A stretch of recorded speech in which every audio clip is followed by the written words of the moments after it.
Boa noite. Nova Lei Potiguar determina multa a agressores de mulheres. A nova lei foi publicada nesta quarta-feira no Diário Oficial do Estado. A publicação acontece exatamente no dia em que a Lei Maria da Penha completa 13 anos no Rio Grande do Norte.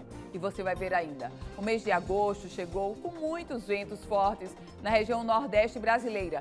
Em Natal, o fenômeno tem chamado a atenção da população e levado a Marinha a emitir alertas para embarcações de pequeno porte. E aqui no estúdio eu vou receber o artista Fernando Luiz, que estreia o programa Talento Potiguar no próximo sábado, na tela da Band. Hoje é quarta-feira, 7 de agosto de 2019 e o Band Cidade começa agora. A Marinha do Brasil vem intensificando a emissão de alertas relacionados a ventos fortes e ondas gigantes no litoral potiguar. Um fato que explica os alertas é a chegada de agosto, o mês dos ventos. Todos os anos, quando chega em agosto, é possível entender por que o período é lembrado como o mês dos ventos. Apesar da ventania estar assustando alguns natalenses, este professor de meteorologia da UFRN explica que está tudo dentro da normalidade para o período. Bem, em agosto a gente já conhece aqui que os ventos normalmente eles são mais fortes, agosto e setembro. E isso está associado a um sistema meteorológico, na verdade uma alta pressão subtropical que está no Atlântico. E quando chega agosto, ela chega mais para próximo do continente. Com isso, ela traz os ventos mais fortes para aqui, para a nossa região. E não é só para Natal, para toda a costa leste do Nordeste também. É absolutamente normal. A época de ventos costuma durar todo o mês de agosto. O professor ainda explica que os ventos fortes também conseguem baixar a sensação térmica, deixando este período do ano mais fresquinho, mesmo sem ter registro de queda na temperatura. O mesmo sistema que intensifica o vento nesse período do ano pode provocar em alto mar ondas de até 4 metros de altura. É por este motivo que a Marinha vem emitindo com certa frequência alertas de ondas gigantes e ventos fortes para o litoral potiguar. O último alerta emitido pela Marinha do Brasil, através do Centro de Hidrografia, valia para o período entre a noite do último domingo e a manhã desta quarta-feira. A Marinha recomenda que durante esse período as embarcações de pequeno porte evitem a navegação e que as demais embarcações redobrem a atenção quanto aos itens de segurança. Exato. O principal cuidado é com quem está em alto mar em navegação, né? Mas eu acho que até os surfistas gostam dessas ondas para poder pegar uma ondazinha na praia, né? Os agressores de mulheres do Rio Grande do Norte, além de responderem a processo criminal, serão multados. Isso é o que determina uma lei sancionada hoje pelo Poder Executivo, exatamente no dia em que a Lei Maria da Penha completa 13 anos. A partir de agora, os custos com os serviços públicos acionados em decorrência de uma agressão contra a mulher serão arcados pelo agressor. A lei sancionada pela governadora Fátima Bezerra e publicada no Diário Oficial do Estado institui um mecanismo de inibição da violência contra a mulher no Estado através de multa contra o agressor em caso do uso de serviços públicos. Pela norma, a sanção terá valor referente aos gastos do poder público com o Serviço de Atendimento Móvel de Urgência, o SAMU, identificação, perícia, exame de corpo e delito, busca e salvamento, policiamento ostensivo e também o Serviço de Polícia Judiciária. Está corretíssimo. Quem agride as mulheres tem que ser punido exemplarmente e tem que pagar o prejuízo financeiro que também provoca. Essa lei sancionada pela governadora Fátima Bezerra vem no ensejo de coibir e observar as várias frentes provocadas pela violência contra a mulher. Claro, a violência em si, o ato já é absurdo, mas há também uma implicação de custo financeiro que precisa ser arcado por quem comete, que é o agressor. Agora, o mais importante de tudo, no estado do Rio Grande do Norte e em toda parte do país, é a punição, é a penalidade, é a prisão para quem agride a mulher. 2 meses após terem parte do orçamento contingenciado pelo governo federal, as principais instituições de ensino sustentadas por recursos da União estão precisando adequar seus gastos para conseguir concluir o ano letivo no Rio Grande do Norte. Do orçamento previsto para 2019, o Instituto Federal do Rio Grande do Norte tem bloqueado 30% dos recursos que seriam utilizados no funcionamento geral da instituição de ensino. E quase 40% do custeio do IFRN estão retidos e deverão afetar contratos com empresas terceirizadas. Isso de acordo com a reitoria do Instituto, após decreto presidencial que contingenciou orçamentos do ensino público federal. Desenvolvemos atividades que geram patentes. Então, todas essas atividades, se forem comprometidas do ponto de vista do seu funcionamento, do seu custeio, certamente vão comprometer a qualidade do trabalho que é desenvolvido e que é socialmente referenciado no Rio Grande do Norte e no Brasil. O IFRN possui cerca de 28 mil alunos espalhados por 22 unidades em todas as regiões do estado. Com o bloqueio do governo federal, algumas atividades científicas, desportivas e culturais foram suspensas, principalmente no interior do estado. Hoje nós estamos tendo que fazer racionalização de recursos para fazer frente, fundamentalmente, às aulas teóricas em sala de aula. Por quê? Porque nós temos comprometimento de compra de material de consumo de insumos para laboratório. Portanto, as nossas aulas de laboratório começam a ficar comprometidas por conta de não ter recursos suficientes para isso. Na Universidade Federal do Rio Grande do Norte, outro centro de ensino público federal no estado, o bloqueio dos recursos foi semelhante ao do IFRN. A UFRN, segundo o reitor da universidade, trabalha já com novo planejamento, sem a previsão de 30% da verba que estava garantida. Com relação ao custeio, nós estamos com 30% por enquanto bloqueados. Desses 30% do custeio, a parte que diz respeito a pagamento de energia elétrica, de pagamento de conta de contratos de terceirização, essa parte chega a 38,77%. Então, esses valores eles permanecem bloqueados e nós não temos ainda a informação de quando teremos esse desbloqueio. O reitor da UFRN descarta a paralisação de unidades da instituição ainda este ano. A universidade tem o seu calendário acadêmico que precisa ser cumprido. Agora, ao mesmo tempo, nós precisamos das liberações do nosso orçamento previsto e aprovado em lei para que a instituição continue desenvolvendo as suas atividades. Eu não vou entrar na seara se é corte ou contingenciamento. As instituições falam de corte, o governo federal, o Ministério da Educação fala em contingenciamento. Eu não vou entrar nessa seara. Entro no aspecto, sim, da necessidade de recursos para manter as instituições. A Universidade Federal do Rio Grande do Norte, com mais de 60 anos, o IFRN, pulverizado no interior, faz um trabalho social belíssimo, fora, claro, o trabalho voltado à educação. Nesse contexto, o governo federal, e sem partidarismo, o governo federal precisa oferecer recursos suficientes para garantir a manutenção dessas instituições que têm todo o aplauso e respeito do povo do Rio Grande do Norte. Durante toda essa semana, o Departamento de Vigilância Sanitária de Natal promove a Semana da Vigilância. Este ano, o tema do evento é Caminhos de Inclusão, Desenvolvimento Econômico e Segurança Sanitária. Olha só como é que está acontecendo. A vigilância sanitária é como um braço do Sistema Único de Saúde que atua com foco na prevenção. Uma das finalidades da vigilância, por exemplo, é impedir que a população fique exposta a riscos por causa de erros ou negligências durante a produção e distribuição de produtos e serviços. É por este motivo que, desde 2001, o Departamento de Vigilância Sanitária de Natal promove uma semana inteira de programação para discutir temas da área e valorizar a atuação dos profissionais. Porque a vigilância sanitária ela regula parte do PIB do Brasil e nossa missão, maior, a gente quer um desenvolvimento no município, desenvolvimento do nosso estado, do nosso país, agora com segurança sanitária. A programação contempla todos os segmentos que a vigilância sanitária atua. Dentre eles estão os de medicamento, alimentação e o de supermercados. Agora, em 2018, a Agência de Vigilância Sanitária, a Agência Nacional, através do MAPA, criou um documento, uma instrução normativa que nos obriga, independente de querer ou não, a rastrear os produtos quanto à questão do uso do agrotóxico, tanto no sentido de quantidade excessiva como de produtos proibidos para a utilização.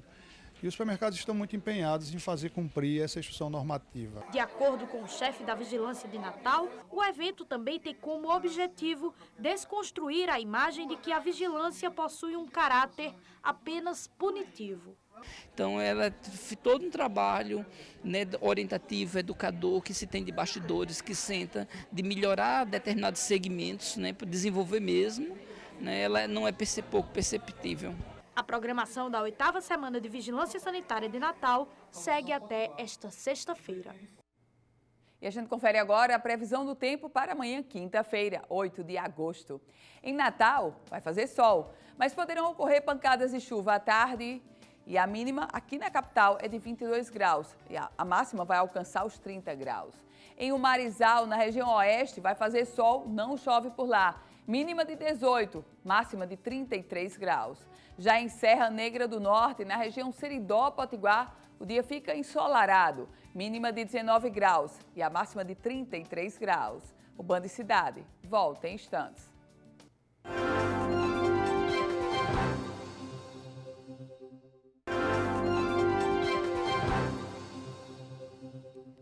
De volta com o Band Cidade e vamos agora até Brasília conferir as notícias do dia no Congresso Nacional. Com a gente a partir de agora, Napoleão de Castro. Boa noite para você, Napoleão. Oi, Ana Ruth. Meu abraço a você, cumprimentos ao nosso telespectador do Band Cidade nesta quarta-feira, retornando aqui da capital federal, acompanhamento da equipe Band Natal direto de Brasília. E tivemos ontem à noite, já na madrugada de hoje, a aprovação em segundo turno no plenário da Câmara Federal, no plenário Luiz Guimarães, do texto base da reforma da Previdência em segundo turno.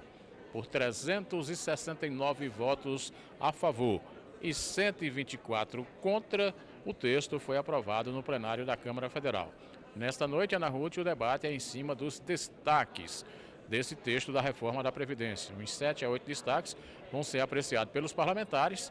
Isso pode acontecer e terminar hoje ou até ir para amanhã, quinta-feira, que a intenção do presidente Rodrigo Maia até amanhã esse texto está finalizado, votado e entregue para apreciação por parte do Senado da República. E entra em debate uma outra reforma, a reforma tributária, que será o tema central nesse segundo semestre aqui no Congresso Nacional. Aliás, nesta coisa de impostos e também até de juros extorsivos no país, há uma PEC, a 79, da senadora Zenaide Maia, que quer coibir, né, esse abuso em nível de juros no cartão de crédito e também no cheque especial. A reportagem Band Natal conversou com a senadora e ela falou deste momento e dessa luta em favor da sociedade brasileira. PEC 79/2019 está na Comissão de Constituição e Justiça e é uma cobrança do povo brasileiro. A extorsão dos juros feita à sociedade brasileira é um absurdo. 300% ou 500% ao ano o cheque especial. E nós estamos com aquela esperança de tirar dos ombros das famílias brasileiras. Esses bancos que nos cobram juros de 300% nos países de origem, ele cobra no máximo 2% ao ano. E como se justifica essa PEC? É 3 vezes a taxa Selic. A taxa Selic hoje praticada pelo Banco Central é de 6% ao ano, seria 18% ao ano. Não justifica o Congresso Nacional continuar permitindo que as famílias brasileiras tenham essa extorsão na sua vida toda. Está aí a senadora Zenaide Maia. Napoleão de Castro, de Brasília, para o Band Cidade.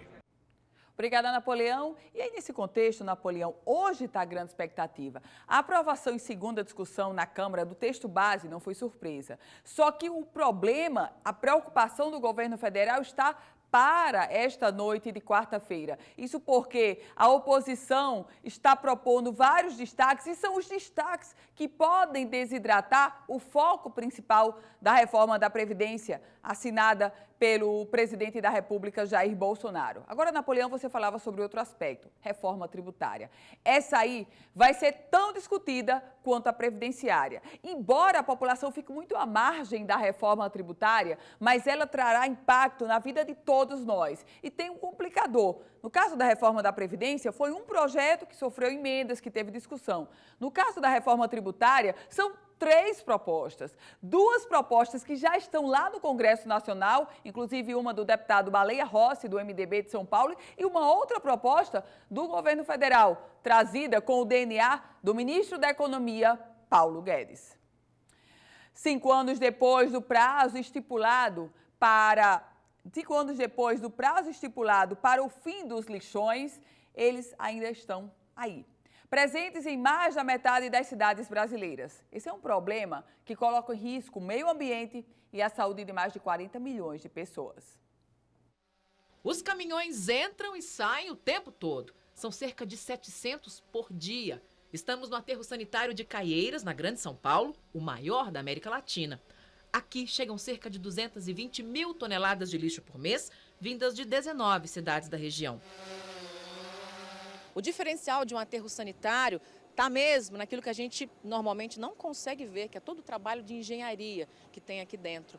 O solo é impermeabilizado para que tanto o gás quanto o chorume produzidos aqui sejam coletados. O chorume vai para a lagoa de chorume e depois ele é tratado externamente, e o biogás ele também é captado no aterro e é tratado internamente ou na usina termoelétrica ou na usina de biogás. E se não for assim, os prejuízos podem ser enormes. Se não existe um trabalho de impermeabilização do solo, ele pode contaminar a água. E aí as pessoas podem consumir essa água se esse trabalho não é feito corretamente. Dar destinação adequada ao lixo coletado é lei e as prefeituras são obrigadas a cumprir. É o que diz o Programa Nacional de Resíduos Sólidos, que entrou em vigor no Brasil em 2010 e estabelecia o prazo de 4 anos para a extinção de todos os lixões existentes no país. No entanto, 5 anos depois, eles ainda estão presentes em mais da metade das cidades brasileiras, recebem toneladas de lixo e são um enorme problema para o meio ambiente e para a saúde pública. Segundo o levantamento da Associação Brasileira de Empresas de Tratamento de Resíduos e Efluentes, 42 milhões de brasileiros ainda convivem com os lixões. A lei dizia que os municípios deveriam fazer, mas a lei não disse onde ele ia buscar os recursos. E aí ficou aquela eterna dependência. O governo federal vai me mandar recurso, o governo estadual vai me mandar recurso, eu vou ser obrigado a criar o recurso. Então, não havia, de fato, uma clara definição de como arcar com essa despesa. O marco regulatório do saneamento básico em discussão no Congresso prorroga para 2023 o prazo para o fechamento dos lixões. Mas para se enquadrar, as prefeituras precisam apresentar um plano financeiro para cumprir a meta, o que abre espaço para novas taxas. Criar mecanismos que levem o município a ter uma arrecadação específica para que os serviços que custam sejam pagos, sejam destinados de forma adequada e pagos também de forma adequada. E no próximo bloco nós vamos conversar aqui no estúdio com o artista Fernando Luiz, que estreia o programa Talento Potiguar no próximo sábado, aqui na tela da Band. O Band Cidade volta já.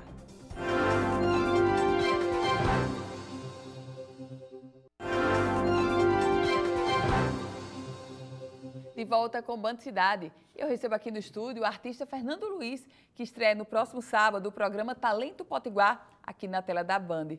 Fernando Luiz, alegria recebê-lo aqui. Boa noite. É um prazer estar com você. Boa noite. Estou muito honrado em ser recebido por você, em ser entrevistado por você, que eu admiro muito. Muito obrigada, Fernando. Talento Potiguar na tela da Band. O que é que a gente vai assistir a partir do próximo sábado? Olha, é um sonho que eu tive há quase 20 anos e realizei há 12 anos atrás, quando eu criei esse projeto que já está no ar há 11 anos. Qual é o sonho maior que eu vou realizar agora na Band? É pegar um programa que está há 11 anos com 30 minutos e passar para 1 hora de duração, para que nós tenhamos mais espaço para mostrar a grande demanda de artistas que existe na nossa terra.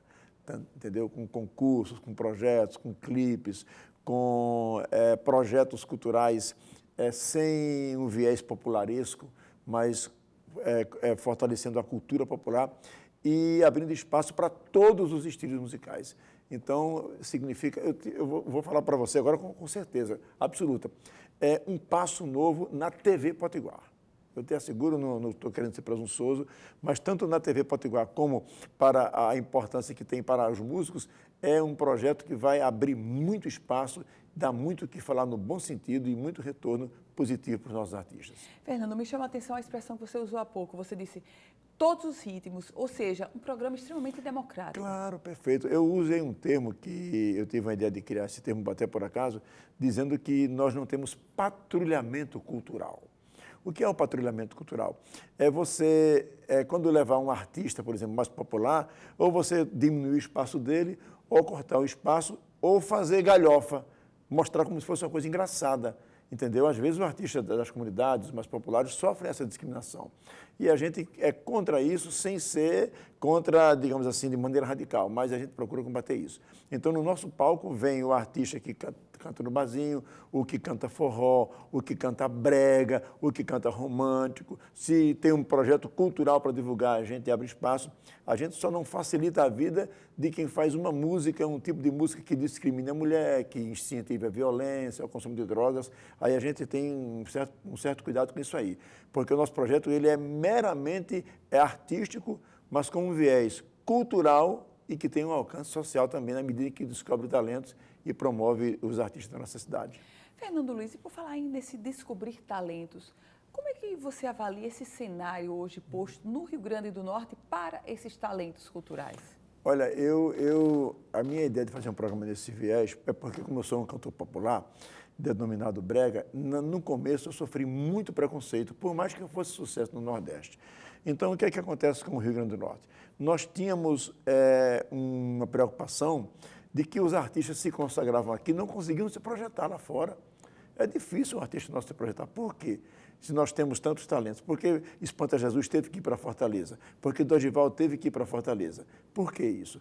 Então, nós começamos a bater nessa tecla e, com o tempo, por coincidência, o poder público começou a se conscientizar. Mas só agora, muito recentemente, é que está havendo um espaço maior.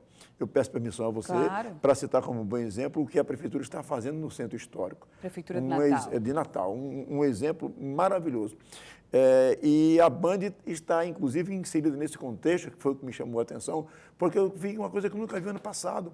Transmissão, gravação de shows de artistas potiguares na íntegra durante o Carnaval, durante o São João.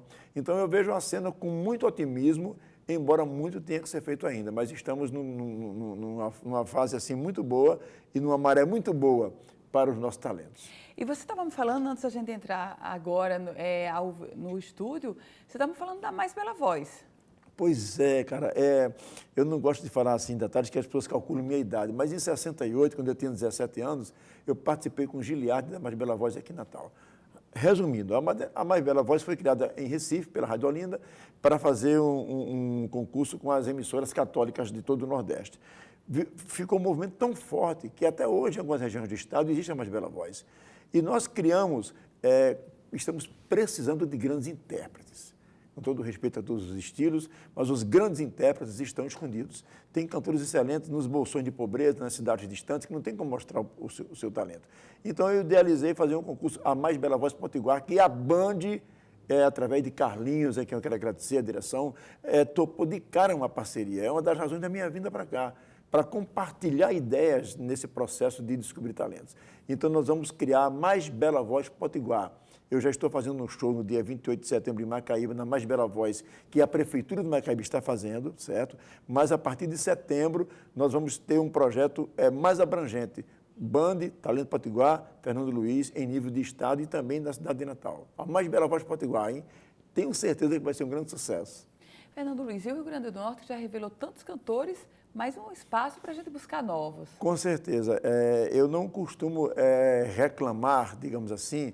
Eu reclamo da falta de espaço, mas está melhorando. Mas eu sou consciente de que é preciso que os veículos também se conscientizem disso.